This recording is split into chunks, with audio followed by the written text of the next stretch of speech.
I came to LaGrange when my parents moved here when I was about 3 or 4. I ended up growing up here. I am a 43-year-old writer and researcher with a passion for Southern history, for local history, as well as a passion for the unknown. Those parts of our history that seem to be rather strange or maybe even perhaps paranormal. I had an experience here when I was just about 3 or 4, right around the time my parents moved here. One night, when my dad was tasked with putting me to bed, he takes me into my bedroom, sits me down on the edge of the bed, and says, "Go to sleep." So as I'm pulling the covers up, I'm sliding my legs underneath the covers, and my left foot comes into contact with something that was very cold and very clammy. In my little brain, I imagined that the bottom of my foot was touching the bottom of another foot. I immediately freaked out, jumped out of bed, ran into my parents' room, and begged them to let me stay the night with them.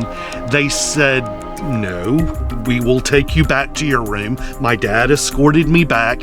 We pulled back the covers, and there's nothing there. I look at that as being one of the first really strange events to put me on the road to all of this.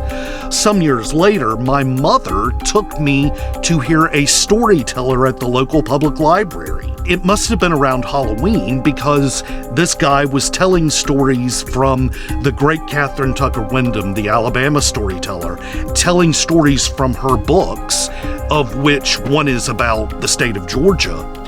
I was blown away with this idea that there are ghost stories right around here.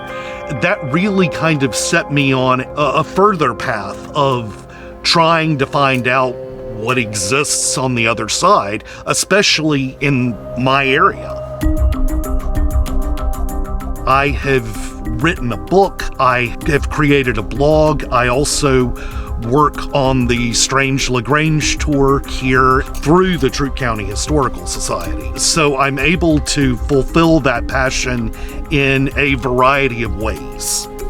I really love the idea of looking into our history and seeking out those dark corners, those niches that have never really been explored. Being able to look into those, to research those, and helping people to further understand their community. It took me a long time to really realize that I was in fact gay, and this was a town where it was kind of don't ask, don't tell. But after coming out to my family first, and then eventually other people here in LaGrange, I have, for the most part, been accepted. I have not had anyone really turn their back on me and say, "Oh, well, we can't handle that. We can't deal with someone being gay." I do know those attitudes exist, but most of the people I've associated with don't have a problem with it. It has not been an experience growing up fraught with homophobia. There has just been a kind of blasé acceptance. And in a way, that's really what I would prefer, that people acknowledge that I'm gay and just get on with their lives. And, that's just another facet of my life that may be a little different from theirs. But I really appreciate that kind of attitude. I'm Lewis Powell IV, and I'm the Story of LaGrange.